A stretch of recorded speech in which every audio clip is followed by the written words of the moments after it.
Good evening, folks. Chris, good evening. How are you, mate? Too bad, Mr. Quigley, and yourself, sir. Aye, not too bad, not too Welcome bad. to 2022 with a bang, sir. Happy New Year to you. Happy New Year to you all. To yourself and all our listeners, obviously a huge happy New Year, and let's hope it's a good one. Oh, fingers crossed, fingers crossed. Right, welcome, folks, to Ulster Rugby Roundup show, part of the ThreeBOD Rugby Group. Tonight we're going to discuss signings, extended contracts. We're going to touch on the few games that we have had in the last few weeks, which have not been many, 2. Look ahead to the Munster game, Ireland Internationals, and we will be talking to Gregor GALWAY on some mixed ability rugby.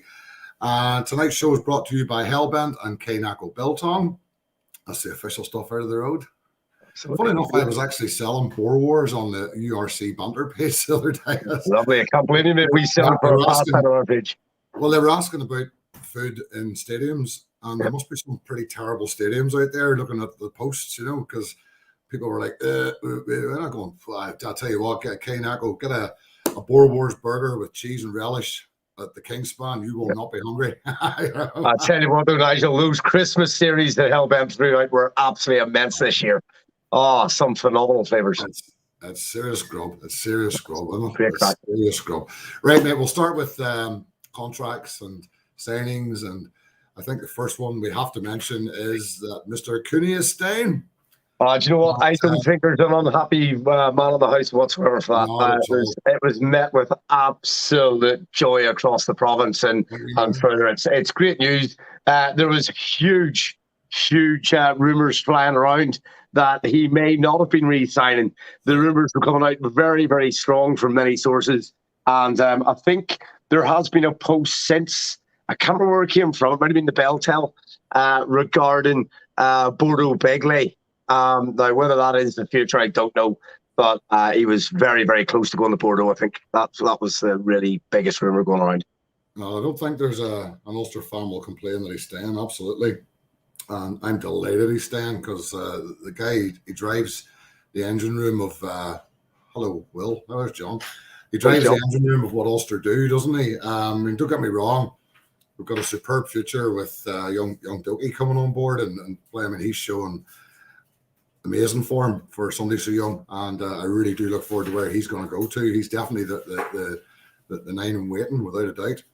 Yeah, I think by signing Cooney for at least another year, and I think the rumour is that it is a year, seems to be what seems to be bandied around. But that'll give Nathan a huge opportunity to develop those. I think from what we're getting is that Cooney and Doak have got a really strong relationship, both on and off the park, in the training paddock, and if that's the case, Nathan will come on massively.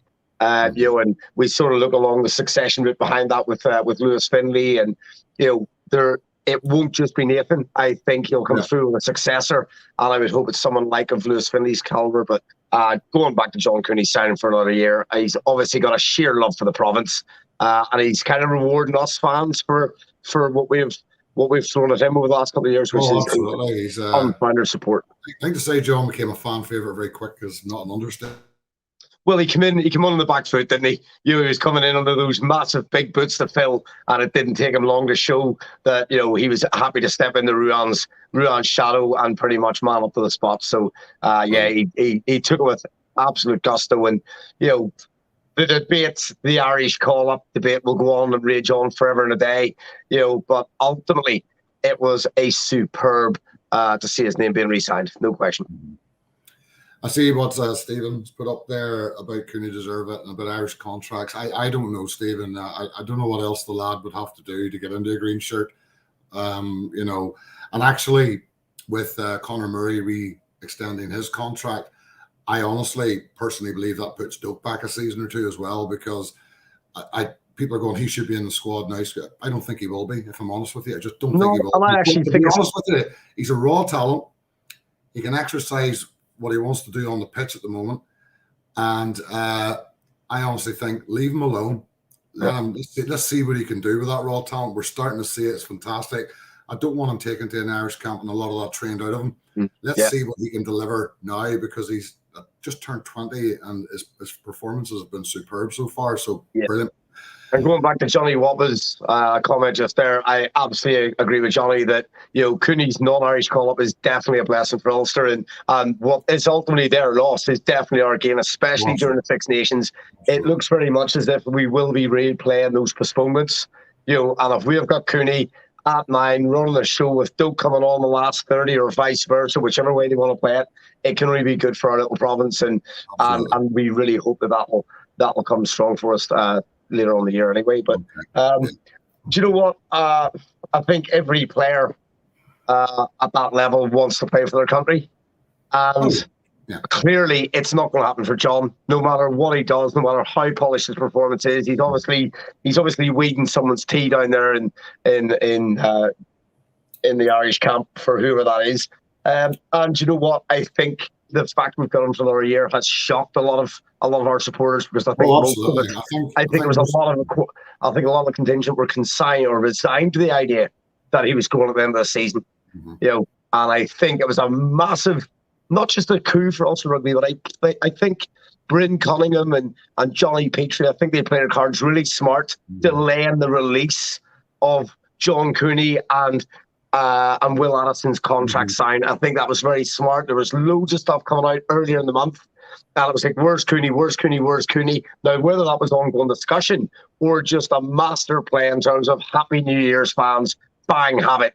Either way, it was great. Well, they're good with the announcements, aren't they? Yeah, Addison, another one we think probably a year as well. Now, this lad, I love watching this lad play, but the reality is I think he's only played 24 games for Ulster, I think, in his time here, with injuries and stuff like that. I mean, the guy's injury woes have been well documented, and I mean, he's one of those lads, if he didn't have bad luck, he wouldn't have any luck when it comes to injury. Absolutely. And he actually, it was interesting because he joined at the same time as Billy Burns. They literally joined the province literally within days of each other. And Will Addison was one of those players that instantly took to the Ulster way of play. I mean, it's raw talent, unquestionable anyway. But he just hit the ground running, and he became a fan favourite on the first day out. And I'm not going to call out individual players, but not everyone has made that impact and that impression. And like I say, Will has been incredibly unlucky with injuries, and that has really hampered his opportunities in the Ireland shirt and everything else. But a phenomenal talent. It's just great to see him. And I hope that what you're saying about a year is vastly inaccurate, Mr. Quigley. I hope we're looking at a 2 to 3 year contract. It's not to do with his. I think it's not to do with his. No, I hope it's more than a year as well. But it's not to do with his abilities. It's just to do with the fact that he spent a lot of time on the bench, a lot of time on the physio's bench. And I think even if it is only a year, it's only to see how he goes this year with injuries. And I mean, if he can get a good run of games together, and I think there's no doubt they'll sign him further if it is only a year. If it's a year, for me, it's only because of his injuries. It's not because of his ability. So absolutely not. I hope we see a lot of them this next season. John Cooney as well. The flip side of that, the caveat to that, is that if Will comes back to full Will Addison form and has a run of games, then we have got the Ethan McElroy, the wee Michael Lowry, and then the Will Addison / Jacob Stockdale debate regarding the 15 and where everybody goes. But that can really be good for the province. It's a great debate to have, isn't it?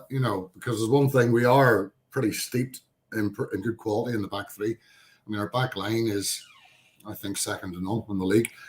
Which brings me to another one who was very key for me, Stu McCluskey. Oh, great. I mean, I honestly think an Ulster team without Stu McCluskey just does not have the same impetus and go forward. And he just hasn't eased off at all. I mean, he's just the same impact. I noticed he's got a couple of nice new offloads that he's been playing this season. He's doing great, isn't he? But I tell you what, they're talking about having an early return for Stu. So clearly, what he's doing on the ground at the minute is looking like he's getting back to his best. Now, hopefully, they don't bring him back too early from that injury, and hopefully he does, bed back into the squad. But for me, would I play him against Munster this weekend? No, I wouldn't. Would I give him another week? I don't think he's playing this weekend, mate.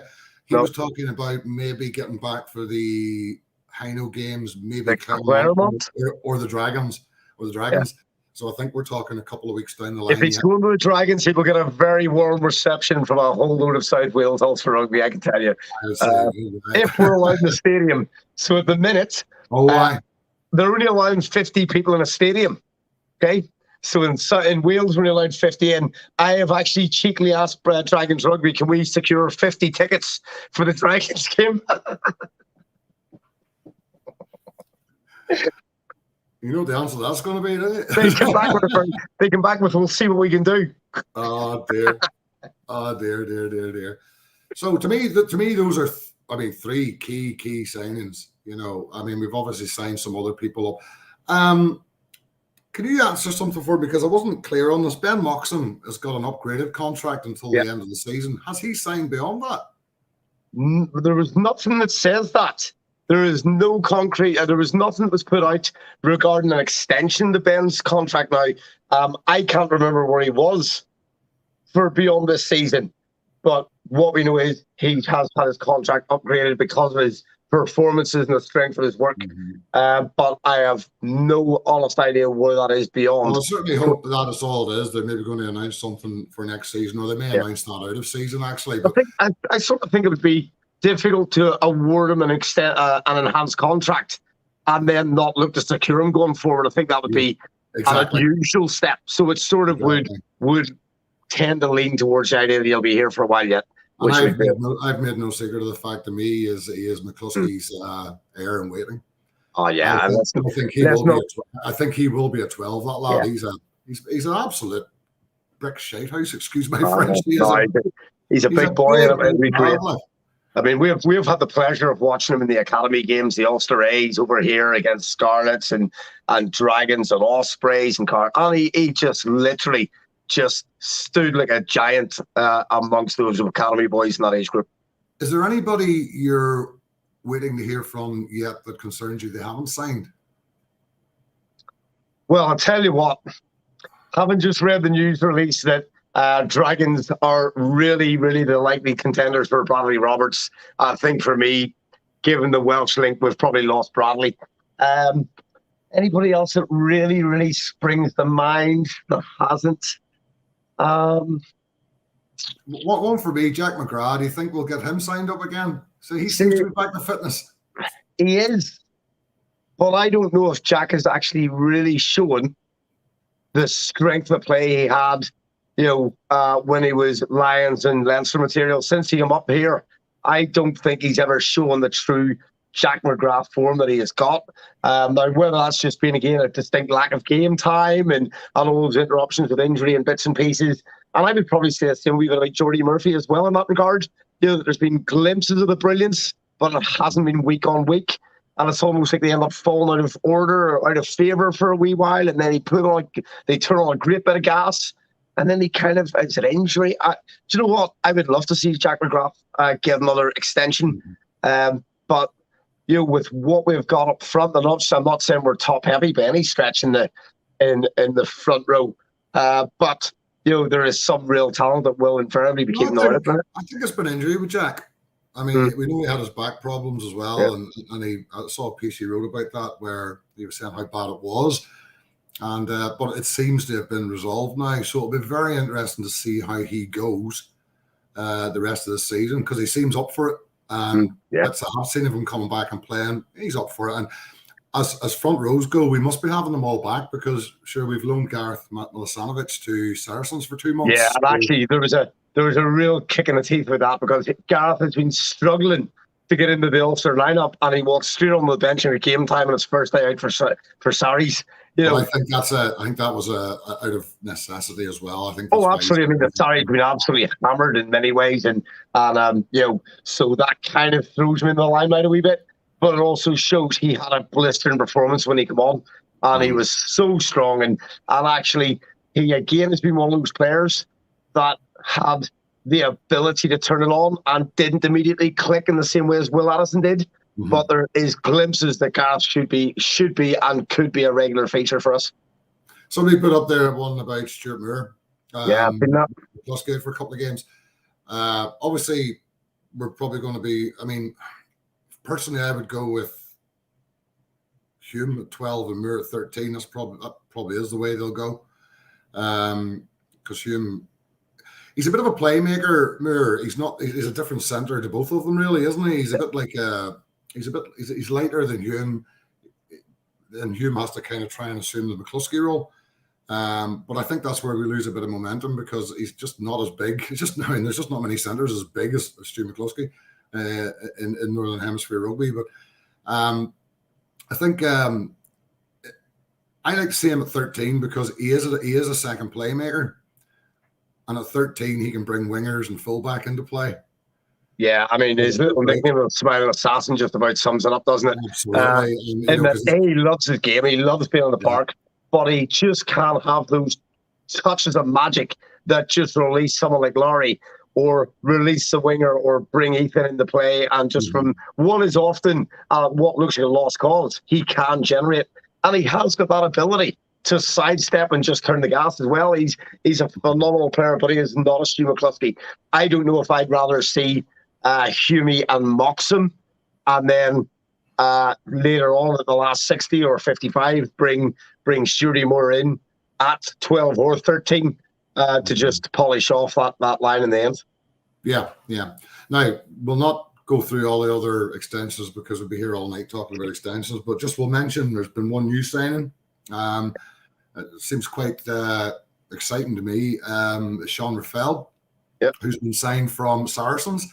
Ex-England under-20, has their current record for tackles made in the game at 39. That was in the Worcester game, wasn't it? The Warriors. It was. It was in the cup now, right enough. But apparently, he's a defensive beast. He's not the biggest. He's about 6 foot, isn't he? And quite a solid lad. But by all accounts, he comes with a good reputation. So he does. And to scoop the Starry's young player of the year last year, he's obviously been very well looked upon. And if you look at the Saracens' social media pages, there is nobody saying glad to see the back of him.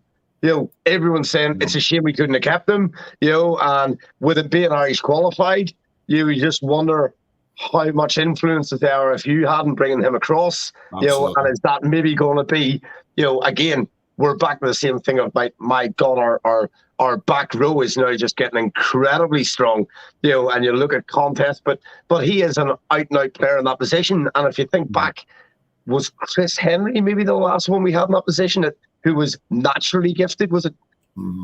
Wasn't it? I think it was, yeah. Having said that though, I've got to say, one that surprised me is Marcus Ray. I think he's stepped up big time this season. He has.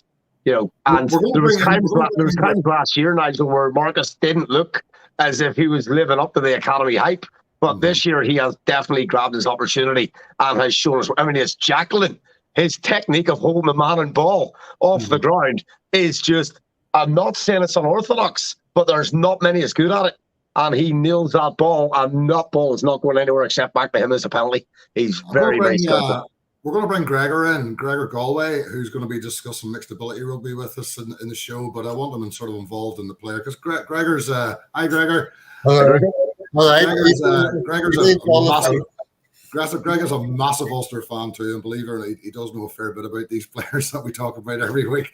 But we're talking about Sean Raffel, Gregor, and I think he's quite an exciting looking player. Frankly, he's a very busy player. I mean, defensively, he's solid as be damned.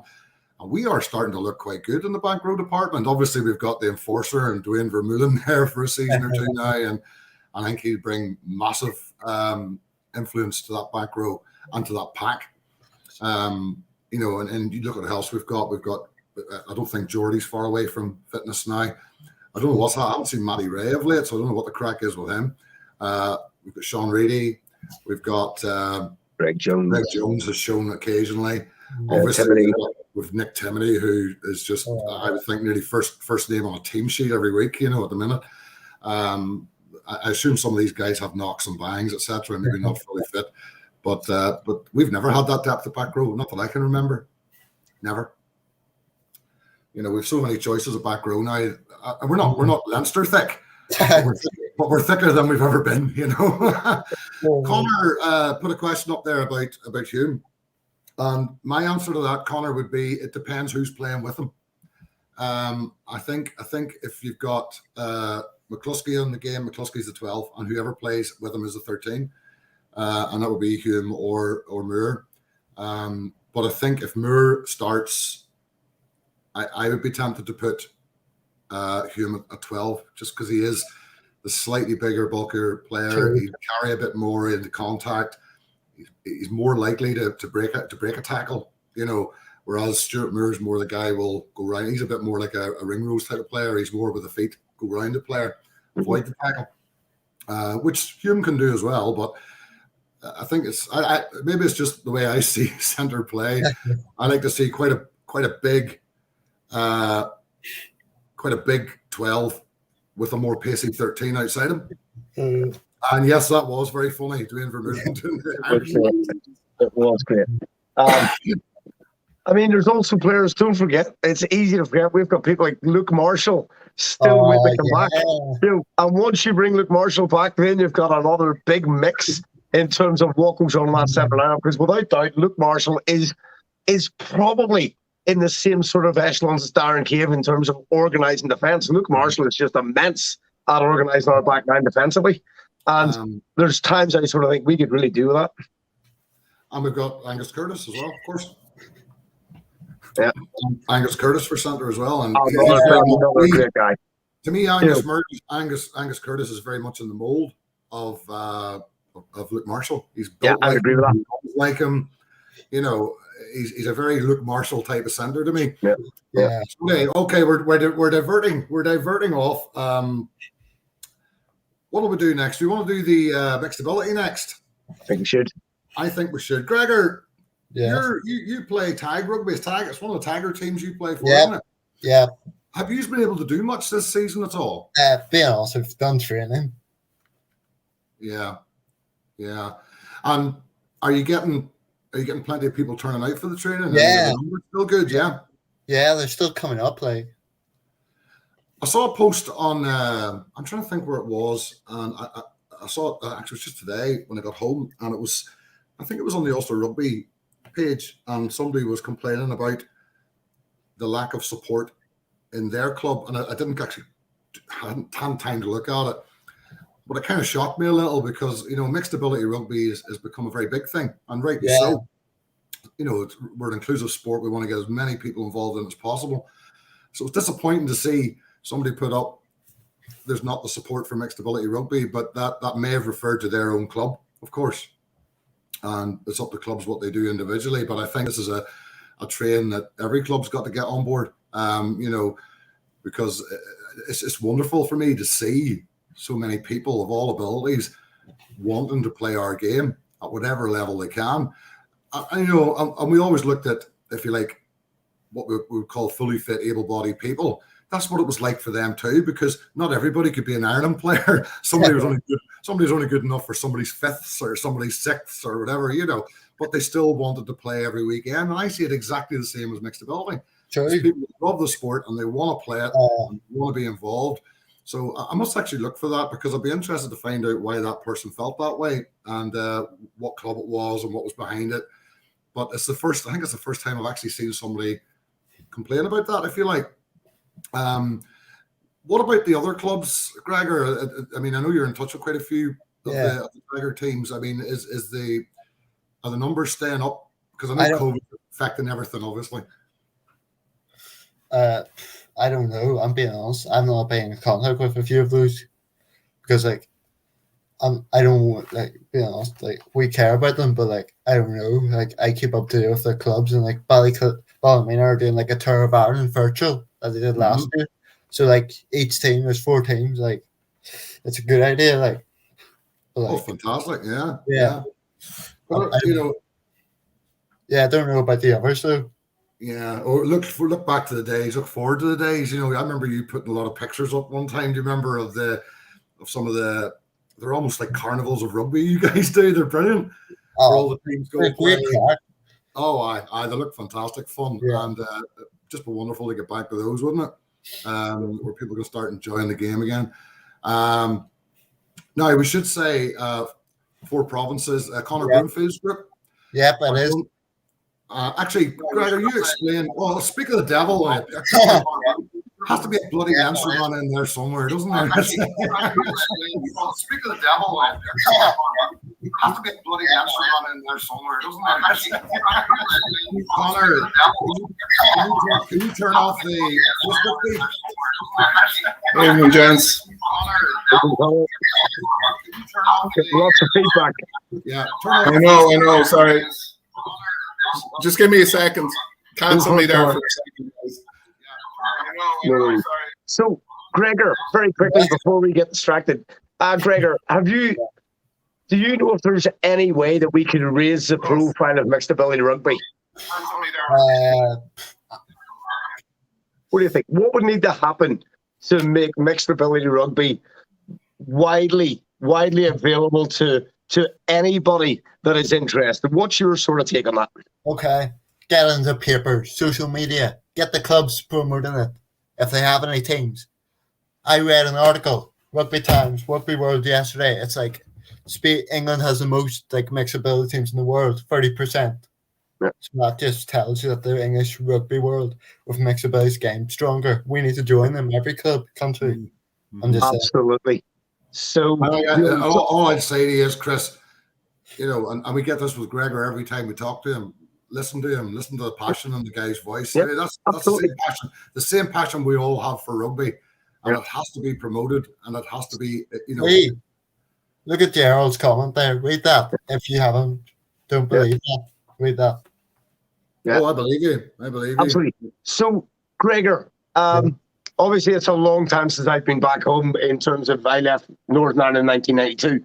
But do we have at Ulster Rugby level or at IRFU level a mixed ability lead, a manager for mixed ability at provincial and or Irish representative level? Like teams are getting like training. Like I'm going to mention two teams in particular who are going down to Cork. Yep. The Main Tornadoes, who I've got connections with in Banbridge, which recently played a game. Just a quick note to those teams, two teams, like they're from here. Like we're gonna wish them all good because they're like a good team. Absolutely, because I tell you what, I said I was recently at a hotel in Wales, and the mixed ability director of rugby was actually sharing a steam roof with me. I'm not going to go much further than that, but we had a really good chat about his role in stop there, Nigel. It stops there. The times are on. What was really nice was he has been put in place by Welsh Rugby to work with every school, whether they've got SEN, special educational needs, whether they've got PDR, physical disability needs, whatever. And he goes to every school and he puts rugby balls in the hand of every single child across Wales. And that is his job, to get these kids motivated at all ages, and that is definitely what we want. And obviously, there's Cho's Face there. There are 3 teams, across Ireland. So, for me, it's about getting that message out to every single young person, regardless of their well-being and physical needs. Yeah. So absolutely, we don't want the same thing happening as we've seen recently and sadly with the women's game. Yeah. Where, and I don't want to see that happen with the mixed abilities. It's got to be promoted from the top down, and it really has to be. And endorsed by the top down. It's all right us all sitting here and it can get guys local games at clubs, but we really need people in IRFU saying, we need to promote this. People get involved in rugby at all levels, at all abilities, at all ranges, and from then it'll gain some momentum as well. What Gregor saying is absolutely right. I think social media, the papers, it's all part of it, but the union have to get behind it. Yeah. And we know Rory Best supports the Portadown Panthers. And does great work with those young people down there. And again, it's like, for me, should Ulster Rugby be almost trying to, I'm not going to say sponsor, that's the wrong word, but should Ulster Rugby and the RFU be looking to some of the legends of the game to become the ambassadors for that club and literally pick that club up? True. We've got like Hendo in Henderson as ours. Yeah. So, like Willie McBride came down to Ballyclare. Look at that. Yeah. Well, I think it was him. Willie John McBride, for one of the British Spoon festivals, came down and had a chat. Being honest, ex-Lion, that's what you need. Absolutely, and I think that's the sort of thing that all areas of sport should be looking at is putting an allocated ambassador to each club. And there's another thing from Catherine saying that we need that school teachers tell kids they can do it. It is that part, that confidence to participate. Absolutely bang on, Catherine, with you all there, Matt.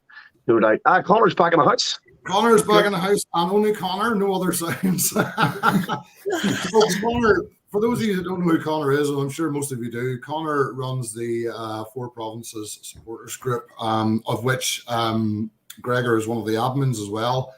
And Gregor does an awful lot of work on that. It's a very good group. If you're an Irish fan and you haven't looked at it, look at it. Brilliant group. But I'm going to let Connor explain this. There's no point in me trying to do it. You've recently started, Connor, with the you're going to do a big rollout on promoting clubs, players, coaches, etc. in the mixed ability rugby arena from around the provinces. Do you want to tell the people about that?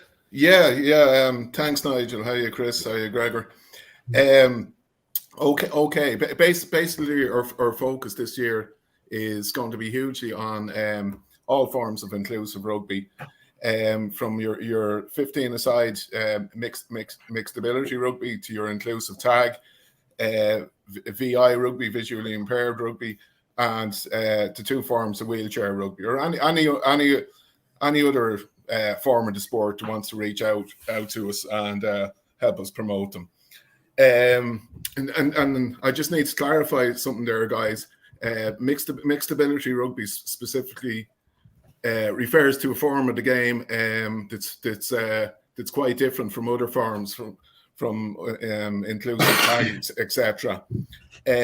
So I've been doing a lot of research on mixed ability rugby recently, and getting to know the personalities involved, the clubs that are involved across the island of Ireland, and there's just so much happening there in this world now.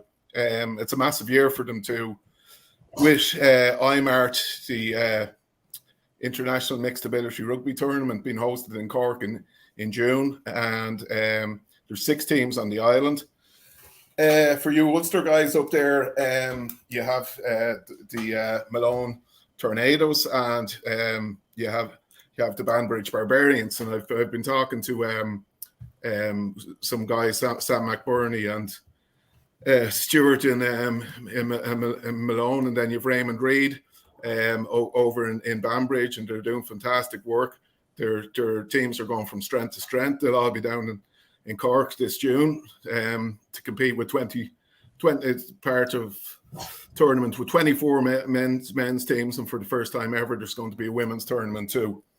It all started down in Cork with a guy called Alan Crockwell, who's the driving force behind mixed ability rugby. So let me just explain mixed ability rugby. Okay, it's 15 aside. It's full contact.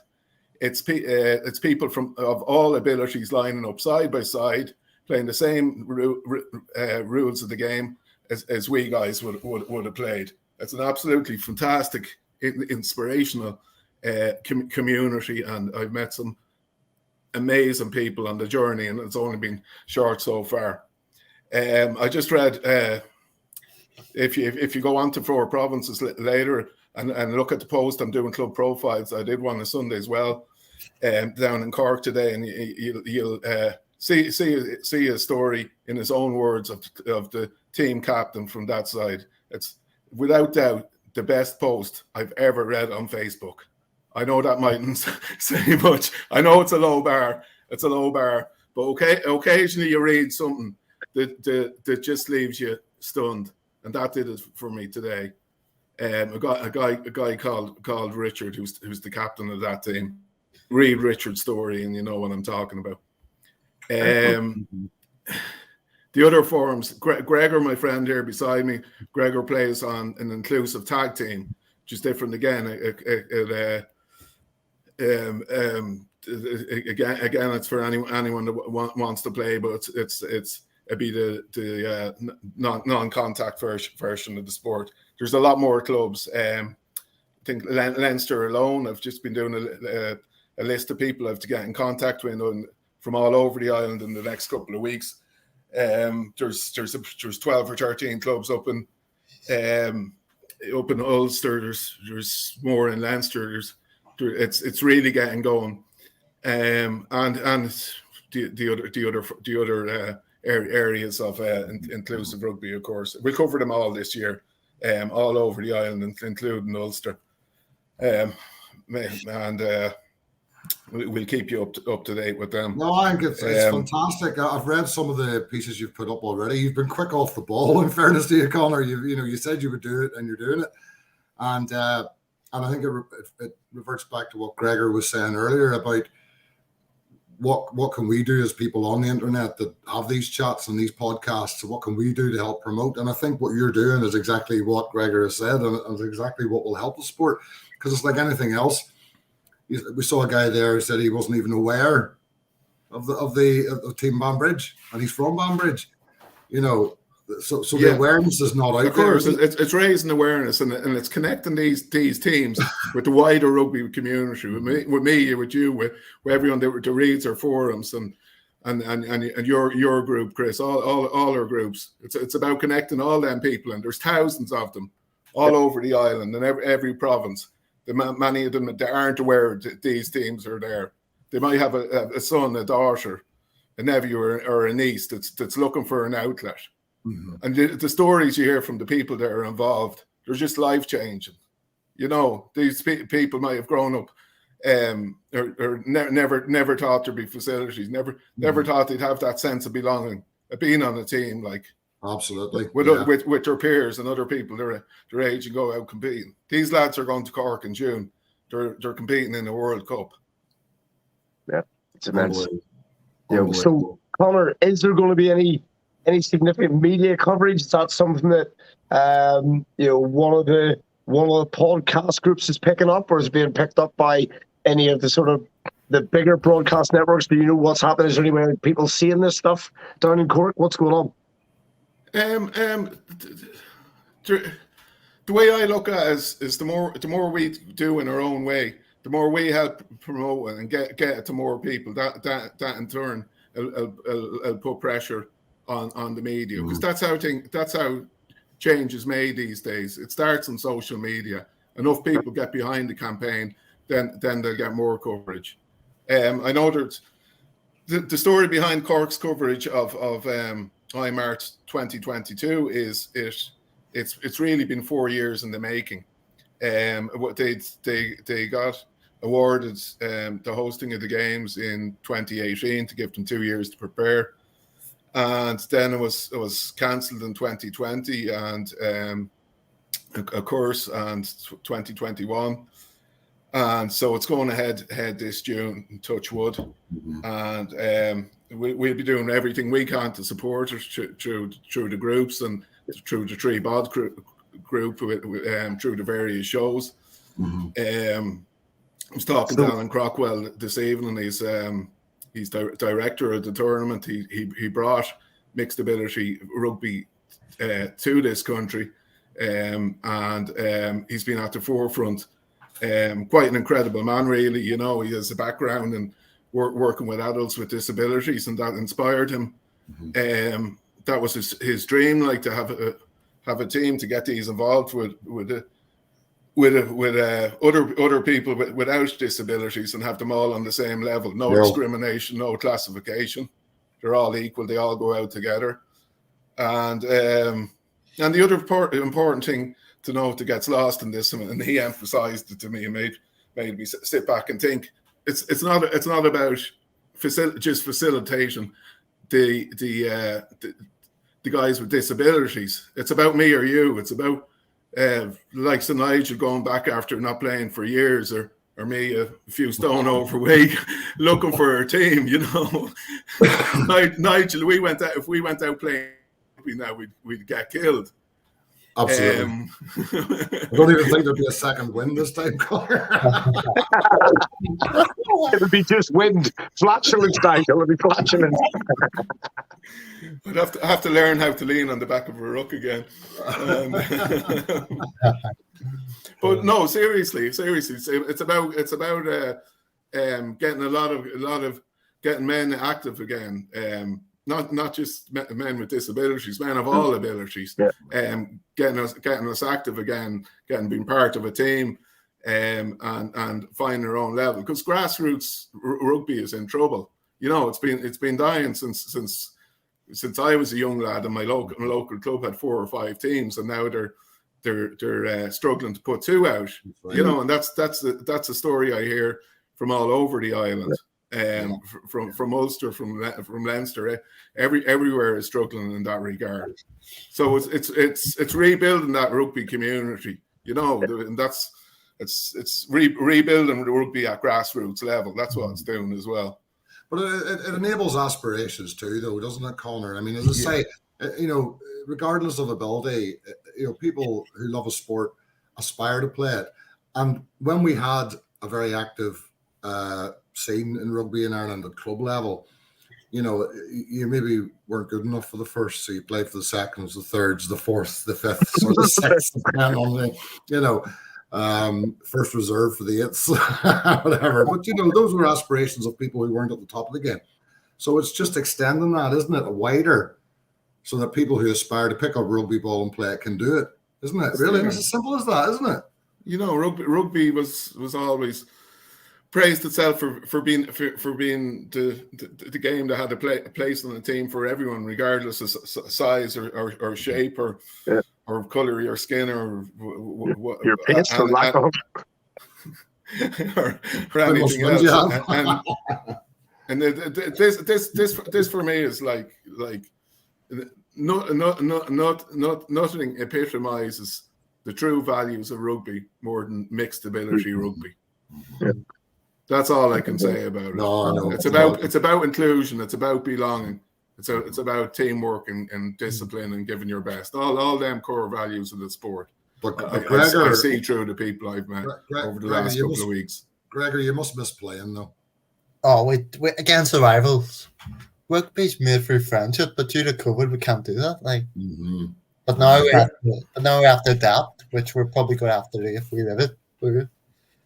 Then we're not going to know how to score when we do actually get to play matches against other tems. I expect a hat trick from you in your first game, fella. I don't think you forget much, Gregor. No. I was talking to a friend of yours the other night who referred to you as the Oracle. Oh, I know who that is. I'm not telling you. I know. I remember when we first met Gregor actually online, and we all talked about it. So I can't wait to get that guy on again. I mean, that lad knows his rugby. Like, he knows his rugby that way, you know. And Gregor, you're always welcome on this show, mate. And Conor occasionally, be more so except the Leinster man, you know. How did I get in the door? Actually, Gerald put a link up earlier on, was put up, and a very easy thing to do, because Conor and his guys and his team are doing a lot of work to put this together. It's very easy to share a post that's put up. And as I said, guys, if you're an Irish fan and you're frankly into rugby but not to carry on, Four Promises Supporters Group is a really, really good group to discuss rugby. And if you're in that group and you see these posts, share away, because that is, as Conor said and as Gregor said, this is the way we're going to promote the sport and get it out there in the mainstream. And the more people know about it, the more people will be interested in it. So please do that. If you're reading the club profile and you're hearing a player story or a coach's story, give them and you feel good about it, give them a bit of positive feedback, because they're going into the changing rooms and they're talking about it. These guys deserve our respect respect, first of all, and their encouragement. A lot of them have a big year ahead of them, big competitions coming up. For sure. I think it's brilliant what you're doing, Conor. Well done, mate. I'm enjoying it. Listen, Nigel, it beats arguing with internet trolls any day of the week. You know, he's not having a go at me there, is it? It beats arguing about who's better between Robbie Henshaw and Stuart McCluskey. Let's put that to bed right now. I know, and I know, and I get tired of that, mate. That's why when people say to me, but he's better than him with that, and I'm okay with him then. I don't care. Going around in circles. You do, mate. I know it's terrible. But no, that's fantastic. And listen, thanks very much for coming on and explaining that to us, Conor. And folks, do absolute pleasure, Nigel. Do look at it. Do copy the links. Something I haven't done yet, but I've only started reading them, and they are really good pieces, by the way, Conor. They're very informative and they're very well done. There's a lot more. There's a lot more to come, Nigel. We'll be they're very covering well every angle of inclusive rugby, and we'll be reaching out to every coach in the country over the next few weeks. Every coach in the island. Very interesting stuff, mate, and well done, both of you guys. Both of you, well done. Absolutely, hats off to you for that. Yeah. And onwards and upwards. Thank you, guys. All right, guys. Okay. Conor, thanks, mate. We're going to discuss, guys, the Conor, Greg, where's Gregor going to? Gregor jumped out. It sounds fun. Like see that Tobin fella, I'm telling you. Quick discussion on the games that we did have, and we only really had the two, didn't we? Was the well, they were good games, the European games. I thought the home game against Saints was tighter than I would have liked, frankly. But in fairness, Saints did come and try and play. But the Clermont game, guys, unbelievable performance by Ulster. I couldn't believe how well they played. I just couldn't believe it. I don't think Clermont believed how well they played. Yeah, I've got to say the Clermont game. I think that first half was probably amongst the best 40 minutes of rugby that Ulster put together in many a season.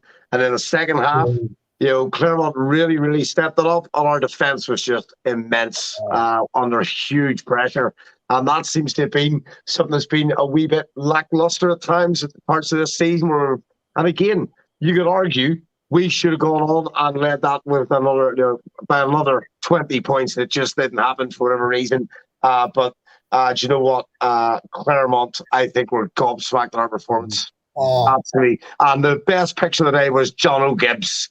Mr. I'm going home. I've got nothing to do here. And I tell you what, I don't think it was an Ulsterman of the house had anything but a little grin when he seen the on my face. Well, Gregor, you must have enjoyed that.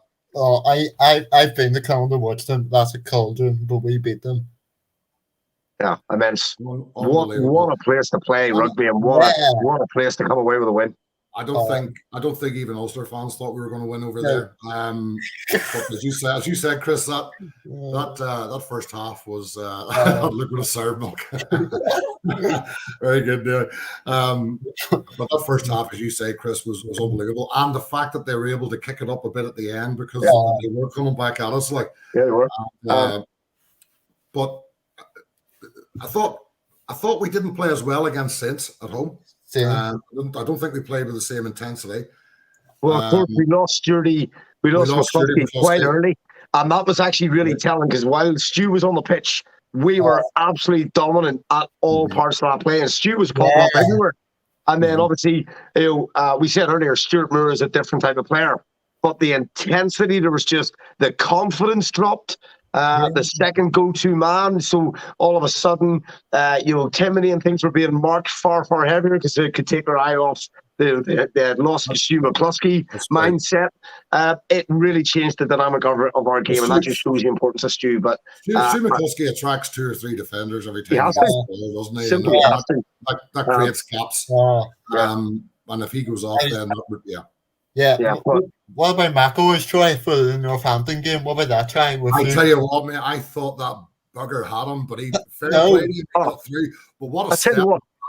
His luck was that Hume stayed on his outside to the left. So the fact is, the defender was thinking we're stuffed either way. We have no chance of defeating of not getting this. So it was incredible foresight from Hume to put that ball through McElroy's pace and his almost feint. And his step, and he just gasped. It was a beautiful piece of work. It really, really was. And he's another lad that's really stepped up this season, and is just oozing confidence. And there's been times you're looking at players going, pass it, But there's some more guys just carrying the confidence that they're like, I've got this and I have got belief in my own ability. And Ethan showed that all day with that particular running. So, yeah, well picked up on that there, Gregor, really. And it came off the back of what you would have to call hot and cold performances, wouldn't it? You know, because we had suffered so heavy defeat against Connacht. And Connacht had a plan. Oh, boy, they executed it perfectly, but we didn't turn up and we didn't respond. Yeah. Then we go away and we beat Leinster and we think, right, what happened last week? Yeah.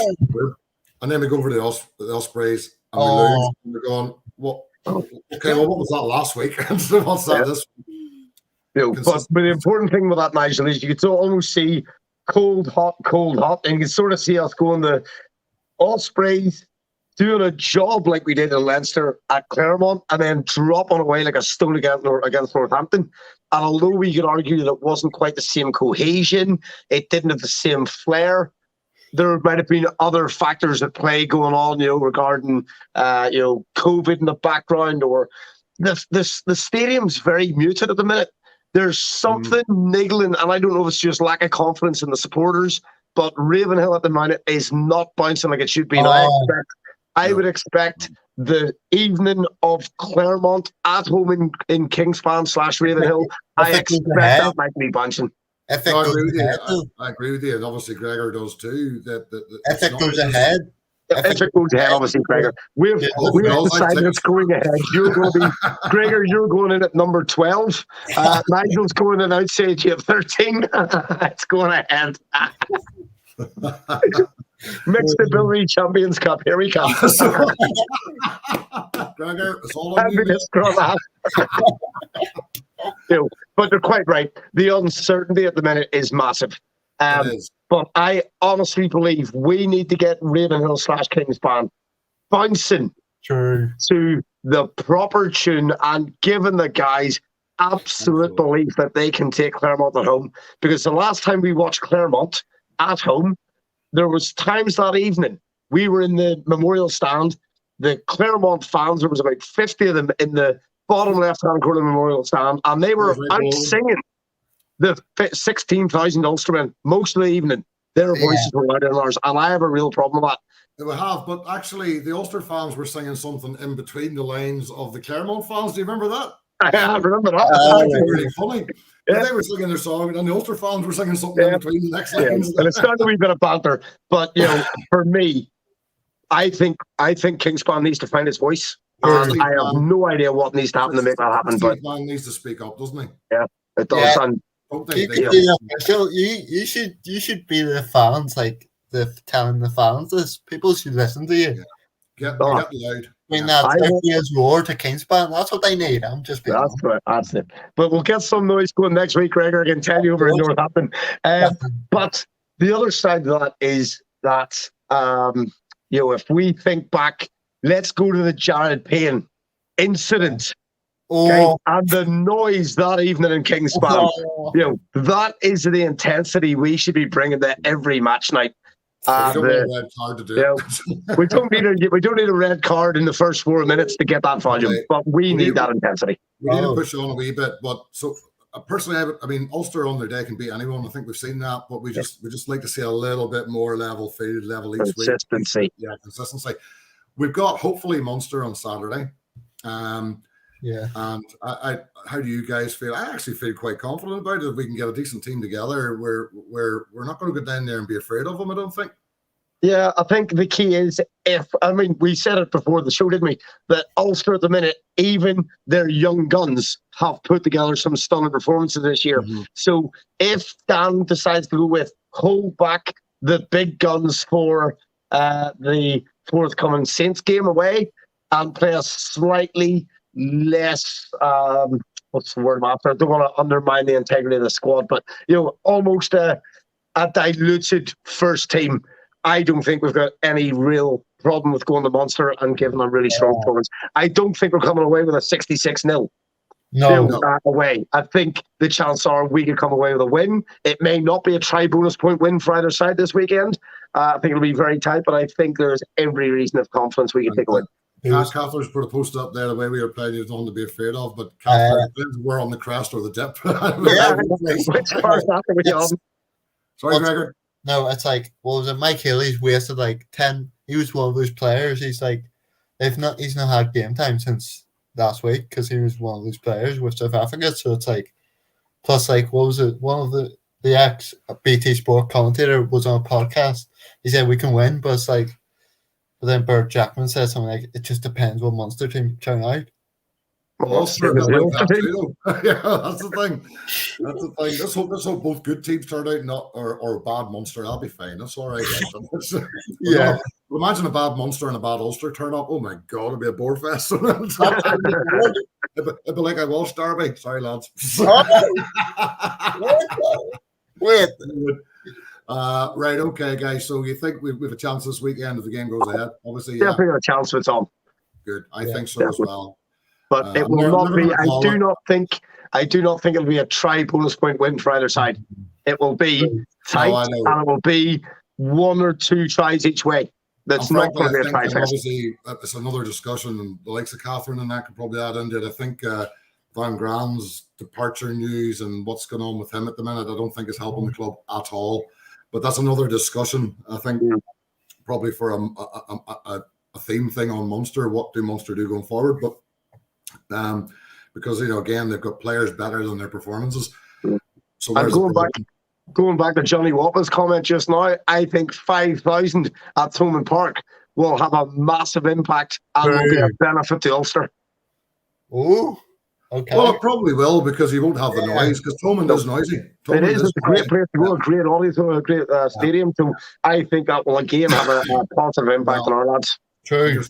Fingers crossed it goes ahead for a start, and fingers crossed we win it.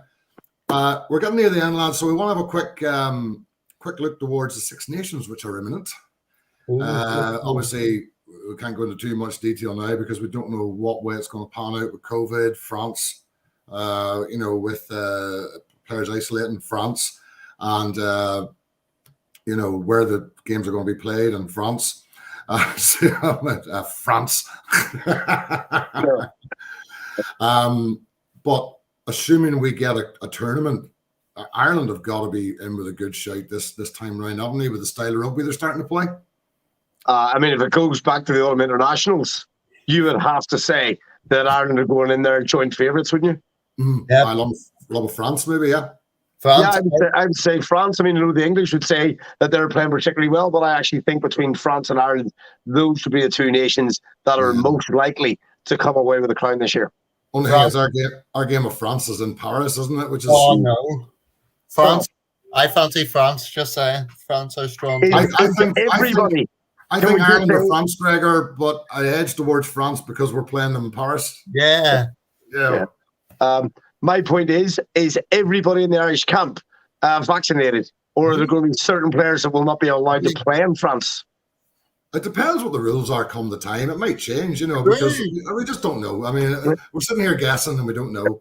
And Wales announced today they're looking to play their games in England to get players, to get fans into the stadium. So they might be going to Tottenham Hotspur for the Welsh Six Nations. At the minute, they're only allowed 50 fans. So Wales, WRU have already said we will take our rugby to England for our Six Nation games to get stadiums. Catherine, totally agree with you. I'm not naturally anti-French, but at the moment I'm anti-French because I think they're politicizing. I think they're up to all sorts at the minute. Oh yeah, and it's ridiculous. I think the way they're behaving, frankly. I mean, Johnny Walker saying they didn't learn anything from the UK South Africa experiment when UK blocked travel to South Africa. Realized we have it anyway, so they stopped that. Yeah. And then the French actually went the other way and started putting up the borders and you can't do this and you can't do that. But they've got but don't forget, there's a presidential election next year too, and the more you look like Napoleon, the more chance you have of getting a vote. But anyway. What was the French people watching? Yeah. Hopefully not. Stop it. But we all agree that it's quite exciting. I mean, You know, we all make the jokes about it's a Leinster Invitational, etc. But you know, at the end of the day, we all think we've got players in our squads that probably should be in with the mix, and I think a lot of them will get their chance. Not this time around. I think it will be a Leinster centric team again. But you know, you can't argue with the results that they've shown so far. So you know. On that note, Nigel, I did put on one of the other podcasts recently from our club. I did ask the guys on that podcast, would the Leinster game and the Connacht game being moved into the Six Nation window would be an advantageous opportunity for Ulster, given that we will not have the same representation as Leinster. You know, and actually, if John Cooney doesn't get selected, it's a bonus for us because there is every chance those games are going ahead during that window anyway. So, you know, the Six Nations will have lots of influence. 22 games cancelled in the URC so far across the board. So it's going to be an awful congestion and an awful conundrum to try and get them all played, I think. But we'll see. It's one of those things. I don't know. Sadly, it's just it's all speculative, isn't it? Yeah. I mean, my hope is obviously this wave calms down a bit and we can all move back. You know, by February time, maybe we'll be looking at coming back to some form of normality. I mean, I noticed they're in tests. I mean, they can't get enough tests to test people, and so they're saying all you need is a lateral flow now. And I'm thinking, well, all you need is a lateral flow. What? Yeah. Anyway, we'll not go into that. But so anyway, we have a good chance that France are the team to beat. I think we're saying, I think with Dupont steering the ship, you know, they are just immense. True. Dupont's going to be the key for France. Yes, absolutely. There's no question. Yeah, absolutely. Okay, guys, we're going to wrap this up because we've overstepped our mark. That's again. Because we always do. Anyway, fantastic chat. That hour flew by. Thanks very much, guys. Brilliant chat. Gregor, and big thanks to Connor Broomfield of Four Provinces Supporters Group. Please, if you get a chance, go and have a look at the post he's putting up because the information is extremely detailed and extremely interesting. And I think it's something for us all to look at and respond to and support. Because, you know, anybody that wants to play rugby should be able to play rugby, and it's fantastic to see. Guys, thanks very much. And folks, thanks for watching tonight. This has been the Ulster Rugby Crack and Banter Show, Roundup, whatever you want to call it. We're part of the ThreeBOD Rugby Group. Tonight's show has been brought to you by Hellbent and Knaco Biltong, and I am looking forward to getting to the Kingspan to get one of the Hellbent Boer Wars burgers. It'll probably be Shalka van der Merwe serving it again because Louis likes buggering off and doing TV, so he doesn't have to serve burgers. Morning to Louis.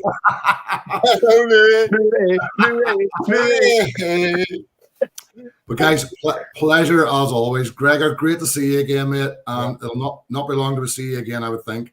Yeah. And Chris, absolute ball as always, mate. Oh, great. Lovely to see you guys. Thank you, Gregor. Thank you, Nigel. Yeah. Thank you, Connor. Until next time, thank guys. You, Dave Toppin. Yep, and Dave Toppin in the background. What a star. Absolutely. I think Dave will be coming out to the front next time around, so we'll get to see him again because we miss our Dave. And we'll be looking at another show next month. I think it'll be more of a Six Nations preview, but we'll bring the details out near the time. Folks, thanks very much. Thanks for your time. For those of you who watch after, hope you enjoy the show. Leave your comments, leave your ideas, because we want ideas as well, what you like to see on the show. And Happy New Year to all of you, by the way, because I don't think I said that. And we will see you on the next show of Ulster Rugby Roundup. All the best, folks. Thank you. Yeah, bye.